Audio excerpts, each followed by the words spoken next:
Good morning, good evening, good afternoon, lovely people. This is Marie Alessi with a beautiful guest, Lisa Sugarman, for another episode of Unsilenced Grief. I was literally counting down the days. I felt all giddy and excited about this interview because let me tell you a couple of things before I hand over to Lisa.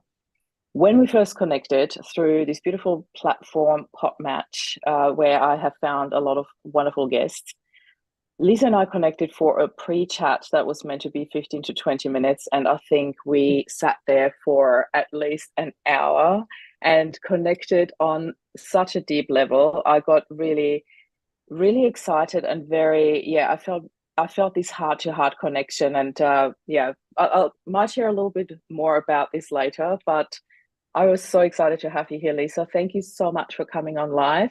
Would you do us the honor to introduce yourself to our audience, please? Absolutely. I am so giddy to be here. I think you and I were both just like so energized and Yeah. full of excitement for this conversation. So I'm so happy to be here.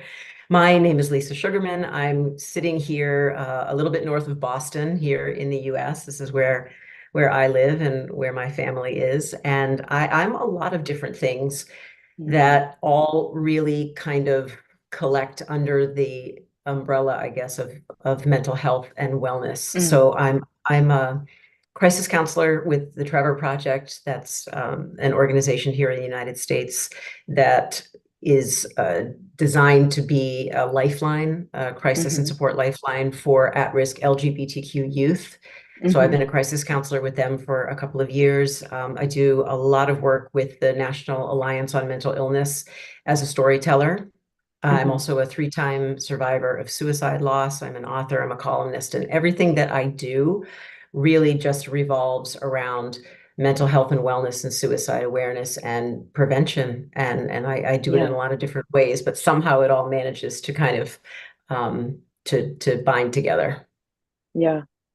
I am, may I say so, absolutely in awe of who you are and what you do because the amount Thank of you. hours and the amount of energy and love that you pour into everything you do to not just support but also help prevent suicide is incredible. I'm absolutely, yeah, I'm just really in awe. That's all I can say. Oh, And thank you. Thank you. obviously, you're very welcome. Obviously, our audience would probably love to know what made you get into this area, this field, because as we all know, very often when people work in this field, including myself, you have your own story that actually led Mhm. you to wanting to help others through this. Are you okay to share a little bit about that? Oh, of course, that's one of the things that I do most often, and it's one of Yeah. the things I cherish the opportunity to get the chance to do. So, Mm, so I mentioned just briefly in my intro that I'm a three-time survivor of suicide loss. mm, Starting when I was 9 years old, my cousin took his mm. life when I was nine. It was something that I was aware of, even back in the late 1970s when no one was really talking about things like suicide or mental Yeah. illness. But I was aware of it in enough of a way that my parents got the point across without, Mm, going too deep into what actually yeah. happened. So that was kind of my first introduction with losing anyone in my family, let alone that way. And then I lost my Do you mind me father. asking? I'm so sorry, but Sure. do you mind me asking how old your cousin was when that happened? He was 18. 18. And you did Yeah, know that it was suicide? I did. Yes. Yeah. Yeah. Yeah. Yeah. Yeah. He had been, very troubled for most of his life, Mm, most of his kind of teenage to young adult life, yeah. and just just reached a point where he felt like he couldn't go on. And of course, Yeah. unfortunately, back in that period of time, people weren't talking about mental illness. Yeah. People weren't talking about suicide. You didn't have helplines It that was were readily all accessible. hush hush, shame, don't talk about it. Hmm. It's not a topic that we talk about. I have to say, Mm. I'm very, very grateful that people talk about it very openly, but we'll get to that later. I just interrupted you when you wanted to share about your dad. Yeah, no, no, no, that's okay. Yeah. So the following year in 1978, I lost my father very, very suddenly. He was a very, very healthy man. He was very active. He was very Mm. fit. He was also a heavy smoker. And Mm. I was told that he had died of a heart attack. And, you put those pieces together and you think someone's a very heavy smoker and heart Yeah. disease ran in my father's family. So it was a connection that was not a difficult connection to make. It was a story that I had absolutely no reason to To disbelieve. question. Yeah. Yeah, and that's exactly the narrative that I kept for 35 years of my life until Hmm. I was 45 years old. My father was 45 when he passed away. And Yeah. ironically, when I was 45, about 11 years ago, I very unexpectedly found out the truth that my father had actually taken his life. And at the This is, time, yeah. yeah, at the time, my mother, in that moment, I was an only child, and my father was everything in the world to me. Mm. She just couldn't bear the thought of layering something else on top of Yeah. that loss. And of all things, Yeah. to have to layer on top of it would be a suicide, and she just couldn't do Mm. it. So Yeah. she gave me a different story, and then only about a little over 3 years ago, one of our closest childhood friends, who, we all lived together out of college, we were in each other's Mm. weddings, and he took his life very, very suddenly and with absolutely no warning whatsoever. So there's, Yeah. there have been these three traumatic events, all relating Yeah. to suicide in my life. Yeah. So unfortunately, I've got a lot of history in that area. Yeah. I did ask permission before we went live. I would love to Mm. ask you a little bit more about the how did you find out 35 years later about Mm. the actual cause of death of your dad? So it's not really a dramatic story. It's not like Mm. I found letters or Yeah. there was some kind of dramatic revelation. It was really just as simple as my husband and we live in a very small town, very small Mm. harborside town just north of Boston. Mm. And I have family who lives in town, and we happened to be just sitting outside. It was the summer, and we were sitting outside, my husband and I, just Mm. eating at a cafe. And a cousin of mine came by and hadn't seen her for a long time. And she lives part of the year in my hometown and part of the Mm. year in another part of the country. So we hadn't seen each other for a long time. And she Yeah. came over and she sat down and we started talking and catching up. And her two children are a bit older than our two daughters. So we were just Hmm. catching up about the kids, and very, very unexpectedly, in the middle of that conversation where we were talking about who knows what, that it was just a very Mm. innocuous conversation, she asked me if either one of our daughters had had any of the same mental illness that my father had. And I just kind of remember, like, my husband was across the table from me, and I remember just Yeah. looking at him like, what in the hell is she saying? Yeah. Where is that coming from? And Yeah. I honestly think I was just a little too stunned to Yeah. even ask Yeah. questions. I really just kind of answered the question. And at that time, our daughters were fine emotionally, as Mm. far as we knew. Of Yeah. course, later both have had issues with some anxiety and some depression, and Mm. have been in therapy and have done incredible work on themselves. But back then, nothing. They were Yeah. preteens. Yeah. So it was a very bizarre question. Out of the And blue. Yeah. yeah, yeah. And I kind of filed it away and saw my mother shortly after that conversation. And I didn't make a beeline to my mother. Yeah. I Yeah. didn't, it didn't start a chain reaction where I started thinking, oh Yeah. my God, something's wrong, I missed something, or something, Mm. some part of the story wasn't right. None of that happened. But when Hmm. I was with my mother again the next time, a day or two later, we were having lunch and sitting and talking and reminiscing and doing what we always did when we talked, which was just to talk about Yeah. all the old stories. And in that conversation, out of nowhere, I asked her if my father was depressed before he died. And she said Hmm. yes. And it was a question I had never, ever asked her before. Yeah. And then before I even knew the question was coming out of my mouth, it certainly was nothing that I was conscious of. Hmm. I asked my mother if my father had taken his life, and she said yes. And it Wow. changed everything. In that moment, it changed everything. So I nothing I can't expected. even, yeah, I can't even begin to imagine how surreal that would have felt because it is Mm. a complete rewriting the history moment, that is Mm, like 35 years later. mm, I Before we talk a little bit more about that, I want to say one thing. I would love to share that with you because you you did share this conversation with me in the pre-chat we had a couple of weeks ago, and I remember what stood out for me, and I just had that same moment again. So I would like to share this with you because mm, being a mom myself, and having gone through my kids being 10 and 8, so very similar age to you when they lost their dad. And in our case, it was a brain aneurysm. It was sudden, it was instant, there was no pre warning.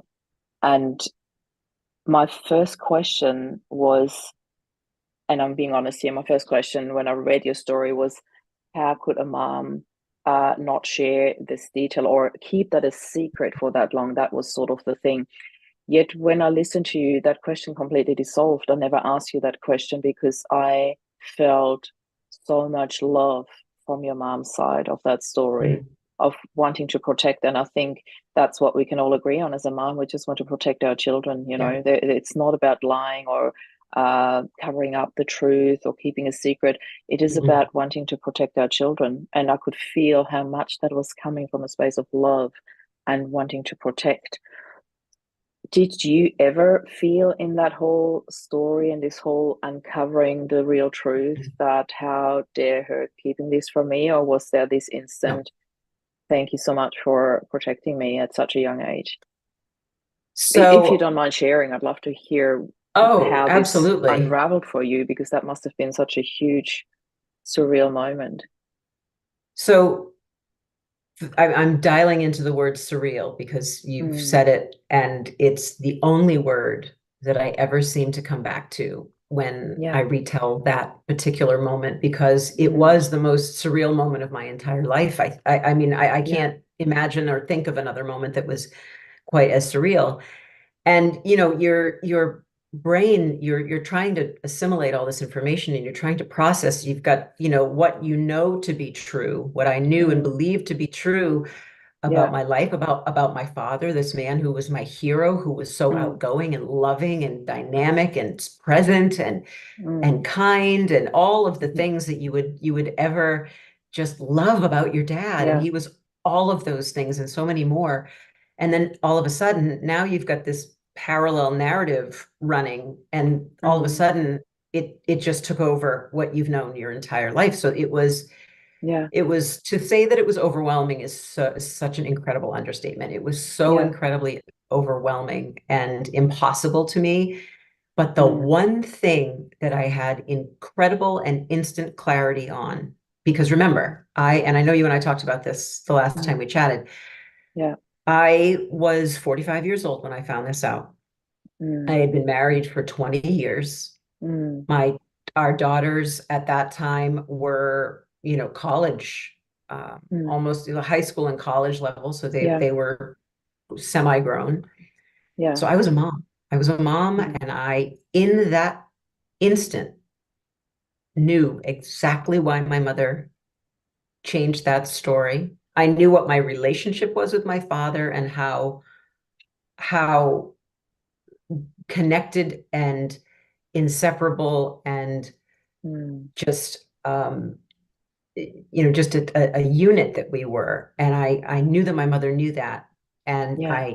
it was never a thought in my mind to feel any kind of anger or Yeah. resentment Hmm. or bitterness toward my mother. I felt nothing. And to Yeah. this day, it's been 11 years to this day, Mm, all I feel is the most indescribable kind of gratitude to my mother, mm, because there have been so many thousands of times in yeah. all these years and over a decade where I've gone back over what's happened, gone back Mm, over that morning. I remember that morning that he passed away so vividly, and yeah. everything about that morning I remember.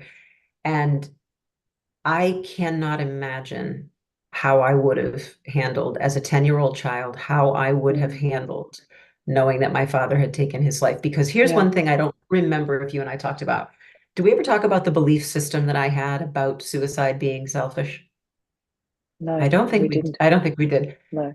So this will be new for you as well. Mm, So through no other way than my own little brain as a child, mm, and I'm sure that this started when my cousin passed away by mm, suicide.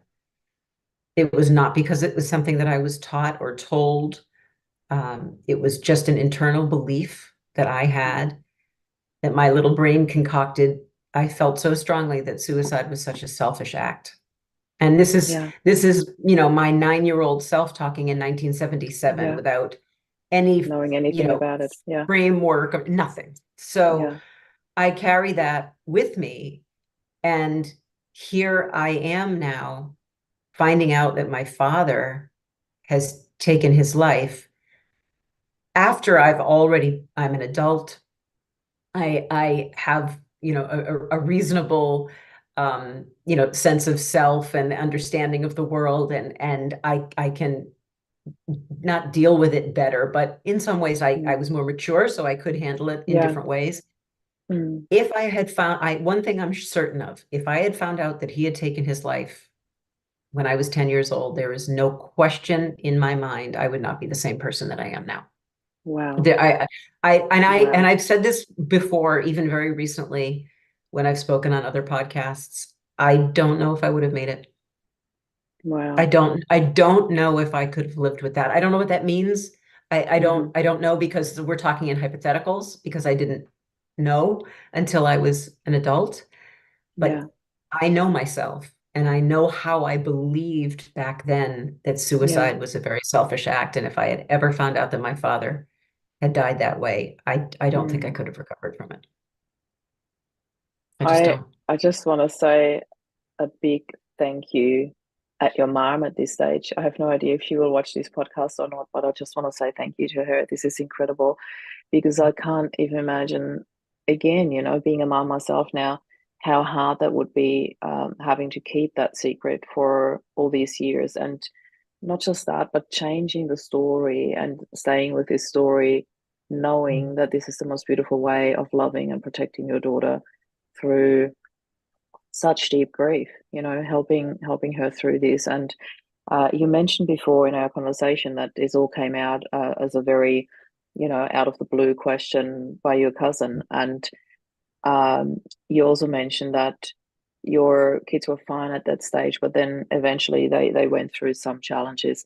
I don't even need to go or want to go into detail about these challenges, but can you please share a little bit about this?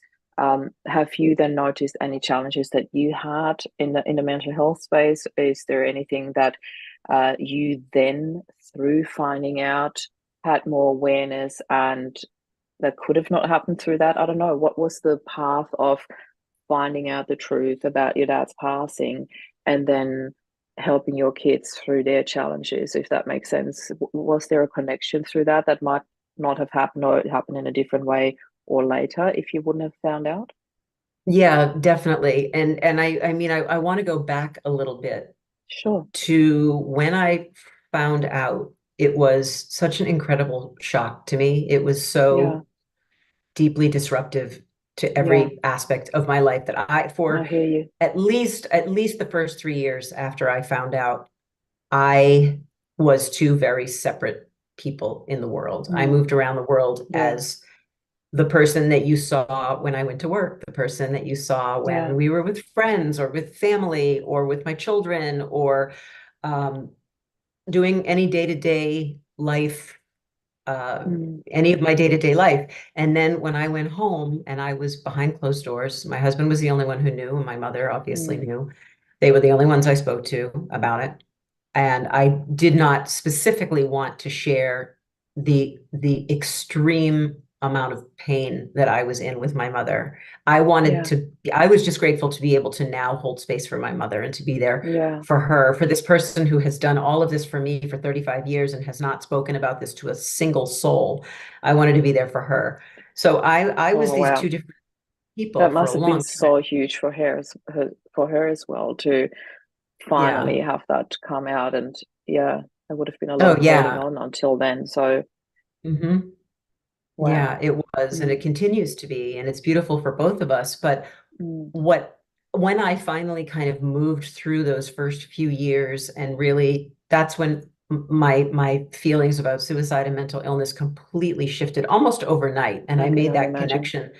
between suicide being a byproduct of mental illness, and mental illness being an illness like cancer, like heart disease, Yeah. like any other illness that Yeah. should be recognized in that way. Once I made that connection, it was like instantaneous that that belief system changed. Yeah. But it Mm. was after that point that I really felt that it was important. Our daughters were, one was going into college, one was in high school, and I felt it was so Mm. important, not because they were going through anything at that time, but for a time when they might go through something Yeah. in their lives. I Mm. wanted to tell them. I told my husband I wanted to share the Yeah. truth with them, because Yeah. we're all a product of our DNA. We've Yeah. we've got this inherited DNA, and maybe you have a parent who's an alcoholic, or maybe you have a parent who has mental illness, or those are the things that Mm. are in our DNA. And in case my daughters at some point found themselves struggling, I wanted them to Yeah. understand where they come from, and Yeah. what lives in their DNA, and kind of open the conversation up. So, like a Mm. long-term, lifelong conversation, like, hey, if you're not okay, say you're not okay. Tell your sister, Yeah. tell me, tell dad, tell your Mm. grandparents. Yeah. And we did that. And it was not long after that that our oldest daughter, when she was in college, really, started to have her own struggles with Mm. anxiety and depression. Mm. And I feel so strongly that it was because of that conversation Yeah. about my father, and the transparency, and that very specific line of communication that had now been opened. Mm. I feel so confident that it's because of that we were all able to maintain that kind of conversation at a time when she Mm. needed it the most, and be that open. And it was so helpful for her, and ultimately my younger daughter as well. And for me, for me, it was a very bizarre gift. I'm not even sure I know how to articulate it. I've tried many times, and I may fail Mm. miserably trying to do this, but I always knew that there was something unusual about my wiring, kind of my emotional Mm. wiring. Mm. Picture picture an electrical wire that it's Yeah. covered with Mm. a coating. Mhm. Now you chip away that coating, and the wire becomes exposed, and if you touch Mm. it, you're going to feel that shock. Yeah. My emotional wiring, and my husband and I always joke about it, I have no coating on any of my wiring. I feel all the Mm. vibrations, and you know me now well Yeah. enough to Yeah. probably understand that to be true. Yeah. I feel all the good, I feel all the bad, I feel everything. And Mm. now I understand a lot more about myself because I learned about my father's mental illness. I definitely Yeah. have the capacity, I guess you could call it, to go to a dark place. Have I ever been Mm. suicidal? No. Mm. Have I ever been depressed? Yep, I have Mm. been. I didn't understand myself quite in the same way as I understood myself once I found out about my father's mental illness. Then, for Yeah. some reason, for some inexplicable reason, I understood, like, okay, I'm not that. I know I'm not Mhm. that. I know, Mhm. I know I want to be here. I Mm. know I care so deeply about my life, and about making an impact in this life, whether it be for my Mm. children, or for anyone who might be listening to our conversation, Yeah. or any of the work that I do. But I also knew that there was something about my wiring, and just understanding that my father had something going on with his wiring Mm. made sense to me. And so that was very helpful.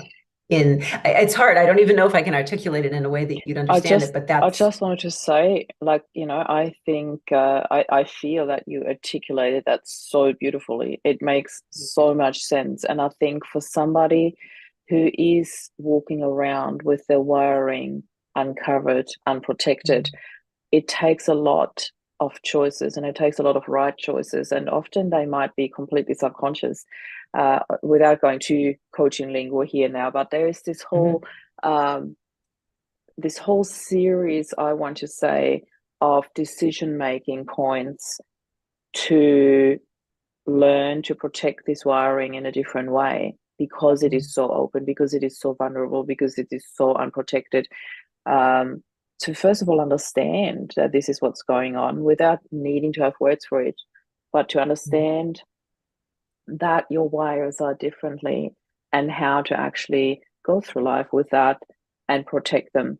And I feel quite strongly about this, that when your wiring is unprotected, that it can be a blessing and a curse at the same time because Mhm. you pick up a lot more, you are a lot more sensitive. I'm actually having goosebumps all over my right side of my body right now. So you're Mhm. so open, you're so sensitive to everything that's going on around you, which I feel would definitely be a blessing being a mom, because you do Mhm. pick up a lot more things anyway being a mom. So let alone when your wiring is uncovered, you would have a lot more that comes through, I believe. But then also Mhm. constantly feeling that, in particular with the work that you do, how do you then protect yourself to not take everything on board? So I would love to talk a little bit about that, because you said it's been 11 years now. So obviously you Mhm. were not in that space beforehand, but now you do work and help and volunteer a lot in Mhm. the mental health space. Love that you explained a little bit more about the Trevor Project, because I didn't know before your introduction what exactly that is. So can you share a little bit about that journey from then to today? Yeah, of course.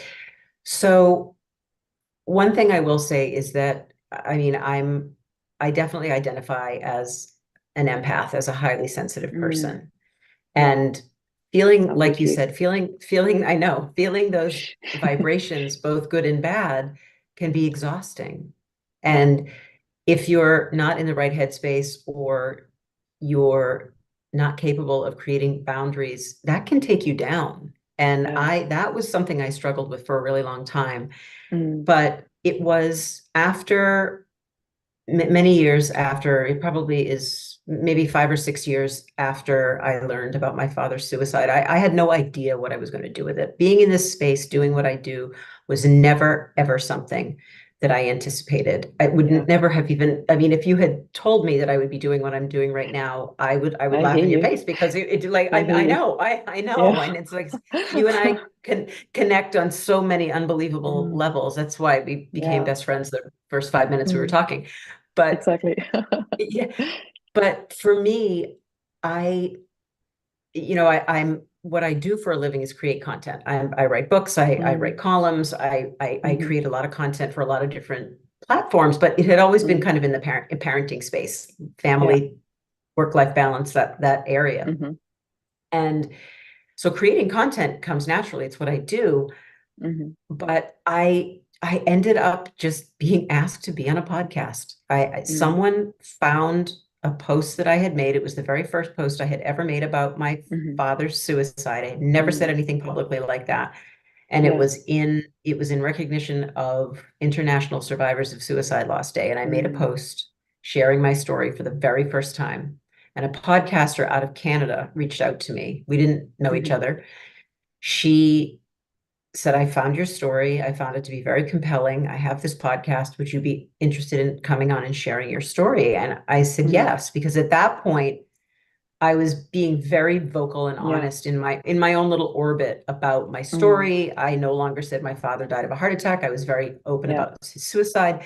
And so I thought, sure, the timing is right. I feel like I could do that. Mm, That one podcast changed the course of my life. And I'm still in touch with this woman, Elaine Lindsay, and her podcast is Suicide Zen and Forgiveness, out of Canada. And mm, she gave me this platform to share my yeah. story. And it was after I saw the response, and I Hmm. was getting the DMs, and I was getting the emails, and Mm, I was getting the feedback about how valuable my lived experience was, and mm, certain things that I maybe did to cope were helpful to other people. And I mean, this is what you do every day. You share yeah. your lived experience for the benefit of other Mm, people. And I was blown away, Marie, at the response. hmm. And so that's when I started writing. And then that's when I started investigating other ways that I could make an Mm. impact in this space. Because the bottom line is that I couldn't be there to save my dad. And I was 10 Yeah. years old, and I give myself a lot of grace. We didn't know, my Mm. mother didn't Good. know that he was struggling. That's not Yeah. something I hold against myself, but Mm. I want to be there to support others who Yeah. don't feel like they have any hope, who feel that suicide is the only option. So Yeah. I started looking at different organizations, and the Trevor Project was a beautiful blend of so much. Mm. It's important to me. My daughter is part of the LGBTQ community. I'm part of the Mm. LGBTQ community. Mm. We've been supporters of the Trevor Project for a long, long time. It's a Yeah. suicide and crisis prevention hotline. So it was just a natural progression. So I got Mm. trained with them and have been on their lifeline. So they support youth, LGBTQ youth, ages 13 to Mm. 24, who are in any kind of crisis. It's not Yeah. just suicidal, it could be abusive situations, it could be homelessness, it could be Yeah. coming out, it could be any kind Yeah. of mental illness that would impact anyone. So Anything where you I'm on need their mental lifeline. help. Yeah. Yes, yep. Yeah. And Yeah. I'm on their lifeline. It's a Mm. 24/7, 365 day a year lifeline, and I'm on that Yeah. weekly. And then I just kept looking for other opportunities to do more, Yeah. and aligned with organizations like Samaritans and American Foundation for Mm. Suicide Prevention and Same Beautiful. Here Yeah. Global and all of these Yeah. beautiful movements. And Yeah. I just kept moving forward, trying to make as big of a Incredible. ripple as I could. Incredible. Mm. Oh, Lisa, there are so many things that I would still love to talk to you about. So I'm gonna say it right here. I would love to have you back maybe for an episode two of this Yes. conversation because I told you at the beginning, I think we're gonna go over time today, but Mhm. before I do wrap this up, there are a couple of things because I can only imagine that just the last 5 minutes in particular, where you started talking about what you actually do and have available for people and what you're doing, I can sort of see that a lot of people would have come closer to it's like taking notes, taking notes. Don't worry, Mhm. we will be sharing um, everything, how you can get sorry, try again, Marie, how you can get in touch with Lisa in our show notes. So there will be links to connect, and the most beautiful part is that you told me before we went live that you have a huge amount of resources available on your website, as well as a huge amount of links and numbers where people can get in touch. So I will be sharing this anyway. But before we go, if there's anything that you can say to those listening right now who might be sitting on this edge, not knowing metaphorically whether to jump or stay, what would you like to say to them? Because I understand it's not a one word answer, because if we had that, then we wouldn't be dealing with such large numbers of suicide. But is there anything that you would like to say to wrap this up today? What I would say now is what I find myself always saying when I'm in a situation, in this position of offering just some nugget that will hopefully be something that someone can grab onto. And I say the same thing every time. Yeah. Meet yourself exactly where you are. If you are feeling suicidal, if you are feeling hopeless, if you're hurting, meet yourself where you are. It's Mm-hmm. okay to let those feelings in, even though they're terrifying. Yeah. But I'd also say, along with that, I would say the way that you're feeling right now, whether it's hopeless or angry or desperate, is not the way you will always feel. There's another Mm-hmm. side to it. That's the thing that we don't remember. We can remember mental illness Mm-hmm. hijacks our sensibilities. It takes away our ability to think rationally, act rationally, behave Mm-hmm. rationally. And Yeah. when you're in that space, reach out to someone you trust, reach out to someone Mm-hmm. who you know is safe, whether it be a family Yeah. member or a friend or a colleague or a Yeah. lifeline. I Mm-hmm. have you mentioned my resource hub, and I appreciate that so much. I've spent Of course. the better part of the last year curating what I'm told now is one of the largest and most inclusive and comprehensive Mm. resource hubs on the internet. It's got something for every community, for the LGBTQ community, for Mm, veterans, for the BIPOC community, the Asian mm, community, people with disabilities. We've got numbers for you, and I talked about this before you went live. I've got hmm. numbers for every emergency crisis hotline practically on the Incredible. planet. And Mm, so if you're struggling, go there is an there. answer. Yeah. Go there. Find out the number in your area and call that Mm, number. And there'll be people like me who are trained to have these mm, conversations, to talk you through it, to give you resources, to give you support. You are not yeah. alone. That's what I would say. That's how I would Thank you. end Thank and say you. you're not Thank alone. you. Thank you. Thank you. I I can't thank you enough, seriously, not just for being here and for sharing your beautiful energy, your really, really inspiring story through grief, how really transform that to now help others, but also for creating such an incredible list, because I told you before, I attempted to do that for my group and then it never really eventuated. So thank you for being there. I would love to, with your permission, highlight one thing that you just said in Mm, your wrap up. yeah. And these are, for me, one of the two most powerful words when you're going through the thickness of it, because you said, remember what you're feeling right now will not always be what you're feeling forever. And the two Mhm, words are right now. mhm, Whatever you're feeling, and it's really deep and dark, add the two words right now. I'm feeling so hopeless right now, because the mhm. right now makes you understand that this is temporary. And I just wanted to highlight that because you mentioned these words walking past, and I always make such a big point about it. When we add those two words to everything Mm. negative, deep, and dark we feel, it sort of takes the heaviness out a little bit. And I really love that. So thank you so much for this beautiful wrap up. Thank you so much for being here. I am absolutely certain that probably next year we'll get to a part two, because I'm already booked up until the end of November with these podcasts. That's So wonderful. I'm really, really happy that we had this conversation, that we started this conversation, because suicide in particular is a topic that we really need to talk a lot more open about it, so that Mm. everybody sitting on this edge understands you are not alone in this, just like you said, Lisa. Yeah, So that's right. thank you for listening. If you got value out of that, which I truly hope you did, then please consider subscribing to this podcast. Hit the notification bell so you never miss a live episode of Unsilence Grief every week here. So this is Lisa and Marie signing off. Thank you for being here. Bye for now.